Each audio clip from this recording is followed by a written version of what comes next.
অপুই যে অর্কর বোন জানতে পেরে অপুর হাত ধরে কান্নায় ভেঙে পড়লো অর্ক। অবাক হয়ে গেল সবাই। হ্যাঁ বন্ধুরা, এমনটাই দেখা যাবে। তাই সম্পূর্ণ জানতে ভিডিওটিতে লাইক দেওয়া, চ্যানেলটি সাবস্ক্রাইব করে দেখতে থাকুন। গল্পের শুরুতেই দেখা যাবে আর্যর অবস্থা খুবই খারাপ হয়ে যায়। তারপরে আর্যকে ডক্টর ইনজেকশন দেয়। তখন কিঙ্কর বলে, ডক্টর প্লিজ ওকে ভালো করে দিন। তখনই মীরা বলে, হ্যাঁ ডক্টর, আর্যকে ভালো হতেই হবে। তখন ডক্টর বলে, দেখুন যে ইনজেকশনটা এখন দিয়েছি সেটা সাইড এফেক্টও হতে পারে, আপনারা প্লিজ প্রে করুন। তারপরে কিঙ্কর বলে, আচ্ছা ডক্টর, ও সুস্থ হয়ে যাবে তো? তখন ডক্টর বলে, দেখুন আমরা এখন কিছু বলতে পারছি না, প্লিজ। তখন মীরা কাঁদতে থাকে আর বলে, কিঙ্কর কিঙ্কর আর্যকে সুস্থ করে দাও, প্লিজ সুস্থ করো। তখন কিঙ্কর বলে, মীরা ম্যাডাম তুমি নিজেকে সামলাও, সামলাও নিজেকে। তখন ডক্টর বলে, প্লিজ আপনারা বাইরে গিয়ে একটু বসুন, এখানে রুগীকে একা থাকতে দিন। তখনই মীরা বলে, না আমি বাইরে গিয়ে কিছুতেই বসতে পারবো না, কিছুতেই না। কিন্তু আর্য এরকম করছে কেন? তখন আর্য ছটফট করতে থাকে। তারপরে ডক্টর বলে, নার্স আরেকটা ইনজেকশন রেডি করো। তখন কিঙ্কর বলে, এই তো আপনি বললেন যে ইনজেকশনে সাইড এফেক্ট হতে পারে। তখন ডক্টর বলে, দেখুন আমরা তো পরিস্থিতি সামাল দেওয়ার চেষ্টাই করছি, আপনারা প্লিজ প্রে করুন। তারপরেই ইনজেকশন দিতে থাকে ডক্টর আরেকটা। ওইদিকে দেখা যাবে অপু যে মেয়েটাকে নিয়ে এসেছে।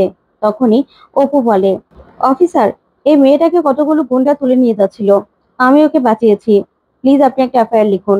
তখনই অফিসার বলে, আচ্ছা ওনাকে তো কিছু বলতে দিন। তখনই অপু বলে, তুমি বলো, তুমি বলো সবটা।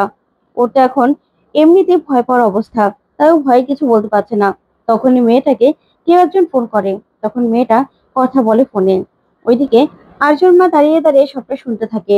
তারপরে দেখা যাবে অপর্ণা আসে মেয়েটার কাছে আর এসেই বলে, তুমি চলো, তুমি গিয়ে অফিসারকে সবটা বলো। তখন অপর্ণা অফিসারের সামনে মেয়েটাকে বসায়। তখন অফিসার বলে, তোমাকে তোমাকে ওই ছেলেগুলো তুলে নিয়ে যাচ্ছিল, পাড়ার গুন্ডা? তখনই মেয়েটা বলে, না ওরা তো আমার দাদার মতো। তখনই অপর্ণা বলে, দাদার মতো? তারা কিনা তোমাকে তুলে নিয়ে যাচ্ছিল? তখন মেয়েটা বলে, কোথায় তুলে নিয়ে যাচ্ছিল? আমাকে তো রাত হয়ে গেছে বলে বাড়িতে পৌঁছে দিচ্ছিল, উনিই তো এসে ঝামেলা করলো। তখনই সে অটোওয়ালা বলে, মিথ্যা কথা কেন বলছেন? আপনাকে তো ওরা তুলে নিয়ে যাচ্ছিল, তাই তো আমরা ঝাঁপিয়ে পড়ে আপনাকে বাঁচিয়েছি। তখনই মেয়েটা বলে, না অফিসার, ওনারা ঝামেলা করছিল, আসলে ওনার অটোর সঙ্গে আমার দাদার বাইকে লেগে যায়, তার জন্য ওনারা ঝামেলা করে আমাদের দাদাদের খুব মেরেছে, ওনারা দুজন খুব মেরেছে আমার দাদাদের।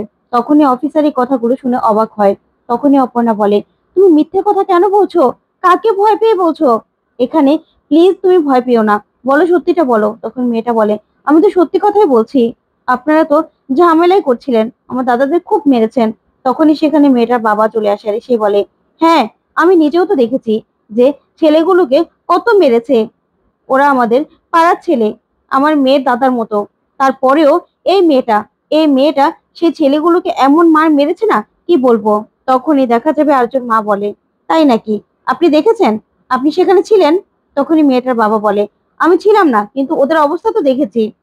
ওরা ওরা আমার মেয়েটাকে পৌঁছে দিচ্ছিল, তারপরেও এই মেয়েটা ঝামেলা করে, এই মেয়েটা সব ঝামেলার মূলে, এই মেয়েটা সব দোষ। তখনই দেখা যাবে আর্যর মা রেগে যায় আর বলে, আপনি মিথ্যে কথা বলছেন, আপনি সব বানানো কথা বলছেন, অপর্ণা একটা মিথ্যে কথা বলেনি, আপনারা কিসের জন্য মিথ্যে কথা বলছেন সেটাই তো বুঝতে পারছি না। তখনই সেই মেয়েটার বাবা বলে, আশ্চর্য তো, আমি কেন মিথ্যে কথা বলবো? আমার মেয়েটাকে শুধু শুধু ঝামেলা ফেলেছে, এই মেয়েটা নিশ্চয় কোনো বদ মতলব ছিল, তার জন্যই তো তার জন্যই তো এরকম করেছে, ওই ছেলেগুলোকে এভাবে মেরেছে। তখনই বারবার করে অপর্ণার নামে বাজে কথা বলতে থাকলে অর্ক প্রচন্ড রেগে যায় আর বলে, কি, অপর্ণা বাজে মেয়ে? এই বলেই সেই মেয়েটার বাবার কলার চেপে ধরে অর্ক আর মারতে থাকে। ওদিকে পুলিশ অফিসার বলে, আপনি নিজেকে সামলান, এ কি উনি কি অসুস্থ নাকি? এইভাবে বারবার করে মানুষের উপর ঝাঁপিয়ে পড়ছে কেন? উনি কি নিজেকে সামলাতে পারে না? তখনই আর্যর মা মনে মনে বলে, কি ব্যাপার, অর্ক এভাবে অপর্ণার নামে কেউ কিছু বললেই তাদের উপর এভাবে রিয়েক্ট করছে কেন? ওদিকে অপর্ণা মনে মনে বলে, আসলে তো অর্ক স্যার এরকম কেন করছে? তখনই অপর্ণা এসে বলে, স্যার প্লিজ এরকম করবেন না, মাথাটা ঠান্ডা করুন, আমি আছি, আমি ঠিক আছি, আমার নামে আর কেউ কিছু বলবে না। তখনই অর্ক অপর্ণার হাত ধরে কাঁদতে থাকে, যা দেখে সবাই হাঁ করে তাকিয়ে থাকে। তারপরে আর্যর মা বলে, অর্ক নিজেকে সামলাও, নিজেকে সামলাও, তুমি এরকম করো না, আমি দেখছি তো, ব্যাপারটা আমি দেখছি। তখনই আর্যর মা বলে, আপনারা কেন মিথ্যে কথা বলছেন? আপনার মেয়েকে এই মেয়েটা নিজের জীবন বাজি রেখে বাঁচিয়েছে, আর আপনারা কিনা এই মেয়েটাকে ফাঁসিয়ে দিচ্ছেন কেন? তখনই সেখানে সেই গুন্ডাগুলো চলে আসে, এসেই বলে এই তো এই তো সেই মেয়েটা আমাদেরকে খুব মার মেরেছে, দেখুন দেখুন অফিসার আমাদেরকে কিভাবে মেরেছে। এই মেয়েটাকে আমরা জেলে ঢুকাবো। আমরা আমাদের বোনকে পৌঁছে দিচ্ছিলাম, কেউ বলেনি যে আমরা ও দাদা? তখনই অপর্ণা বলে আপনারা মিথ্যে কথা বলছেন। ও আচ্ছা, মিথ্যে কথা বলতে এখানে এসেছেন তাই তো? তখনই অটোওয়ালা বলে অফিসার ওনারা মিথ্যে কথা বলছে, আমরা আমরা অনেক কষ্ট করে এই মেয়েটাকে বাঁচিয়েছি। তখনই সেই গুন্ডাগুলো বলে দেখুন অফিসার, এই ওনাকে ওনাকে আমরা জেলে ঢুকাতে চাই। তখনই আর্যর মা বলে ওদের দেখে তো মনে হচ্ছে ওদের পিছনে অনেক ক্ষমতাশালী কেউ আছে, সেই জন্যই তো এরকম এত ক্ষমতা দেখাতে পারছে এখানে। তখনই অর্ক বলে মা তুমি কিছু করো, ওরা তো অপর্ণাকে ফাঁসানোর চেষ্টা করছে। তখনই আর্যর মা বলে আমি দেখছি। ওদিকে দেখা যাবে আর্যর অবস্থা একটু ভালো হয়। তখনই ডক্টর বলে দেখুন উনি এখন ভালো আছে, প্লিজ ওনাকে আপনারা ডিস্টার্ব করবেন না। ওনার কপাল খুব ভালো, আমরা যতবারই যা ভেবেছি উনি তার উল্টোটা হয়েছেন, তারপরেও ওনাকে সাবধানে রাখতে হবে। তখন মীরা বলে না না অফিসার, আমরা কোনোভাবেই আর আর্যকে কোনো রকম কোনো বিপদে পড়তে দেব না। তখন কিঙ্কর মনে মনে বলে আর্য তাড়াতাড়ি সুস্থ হয়ে যা, তোকে এই অবস্থা আমি আর দেখতে পাচ্ছি না, দেখতে পাচ্ছি না আমি। তারপর ডক্টর বলে আচ্ছা ওনাকে রেস্ট নিতে দিন, আপনারা চলে যান।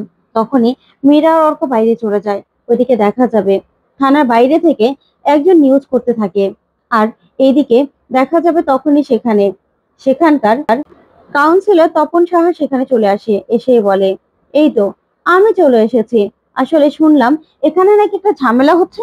তখন অফিসার বলে এ কি স্যার আপনি কেন আসতে গেছেন, আমরা তো দেখছি ব্যাপারটা।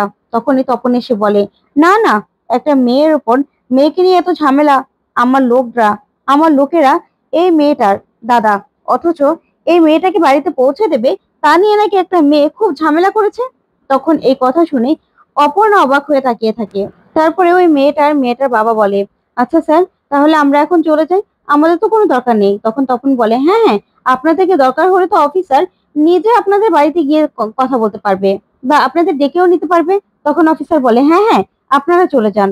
ওইদিকে দেখা যাবে তপন বলে অফিসার দেখুন ওরা খুব ভালো ছেলে, আর আমার এলাকায় এরকম কোনো ঝামেলা কিন্তু হয় না, কিন্তু এই প্রথম দেখলাম কোনো মেয়ে টাকার জন্য এরকম ঝামেলা করতে পারে। তখন অপু বলে আপনি মিথ্যে কথা বলছেন, আপনি হলেন সব ঝামেলার মূলে, তাই তো আপনার লোকদেরকে বাঁচাতে এভাবে থানায় চলে এসেছেন। ওরা এই মেয়েটাকে নিয়ে যাচ্ছিল তুলে, সেখান থেকে মেয়েটাকে আমি বাঁচিয়েছি, আর এই মেয়েটা এতটাই ভয় পেয়ে আছে যে কিছু বলতেও পারছে না। আর আপনি কিনা এভাবে থানায় এসে আবার এসব কথাগুলো বলছেন, তার মানে আপনার জন্যই ওরা এসব করতে সাহস পায়। তখনই তপন সাহা বলে দেখো এতক্ষণ তোমাকে ছোট বলে অনেক অনেক কনসিডার করেছে, এখন কিন্তু আর কনসিডার করবো না। তখন অপুর বাবা মা বলে অপু তুই প্লিজ শোন না, কথা শোন। তখন অপুর মা বলে অপু মা এসব বলতে হয় না, তুই ক্ষমা চেয়ে নে তাহলে ঠিক হয়ে যাবে। তখন অপু বলে না মা, ক্ষমা চাইলে সব মিথ্যেটা তো সত্যি হয়ে যাবে না, সেটা আমি কিছুতে হতে দেবো না। আমি তো কোনো ভুল করিনি, আমি তো কোনো অন্যায় করিনি, অন্যায় করেছে ওনারা। ওইদিকে দেখা যাবে আর্য অপর্ণার কথা ভাবতে থাকে আর বিড়বিড় করতে থাকে। তখনই মানসি সেখানে চলে আসে আর এসেই বলে দাদা উঠুন, শুনছেন? তখনই মানসিকে দেখে আর্য বলে তুমি এখানে? তখন মানসি বলে হ্যাঁ, আপনাকে একটা কথা না বললেই হতো না, আসলে অপর্ণা খুব বিপদে আছে। তখনই সেই নিউজটা দেখালে আর্য অবাক হয় আর কষ্ট পেয়ে বলে না, ওর কাছে আমার যাওয়া দরকার, এখন আমাকে ওর অনেক দরকার, এখনই যেতে হবে। তখন মানসি মনে মনে বলে অপর্ণা আর দাদাকে একসঙ্গে করতে হলে তো আমাকে এই রিস্কটা নিতেই হবে। তখনই মানসির কাছে সবটা দেখেই আর্য সঙ্গে সঙ্গে হসপিটাল থেকে বেরিয়ে পড়ে। ওদিকে তপন সাহা অপর্ণাকে জেলে ঢুকানোর ব্যবস্থা করে আর অফিসারকে বলে অফিসার এরকম বেয়াদবি কিন্তু আমি একদম সহ্য করব না, এখনই কোনো কোনো পদক্ষেপ না নিলে কিন্তু আমি উল্টোটা করব। তখনই সেখানে আর্য এসে দাঁড়ায় আর দুজনের দিকে তাকিয়ে থাকে। তো বন্ধুরা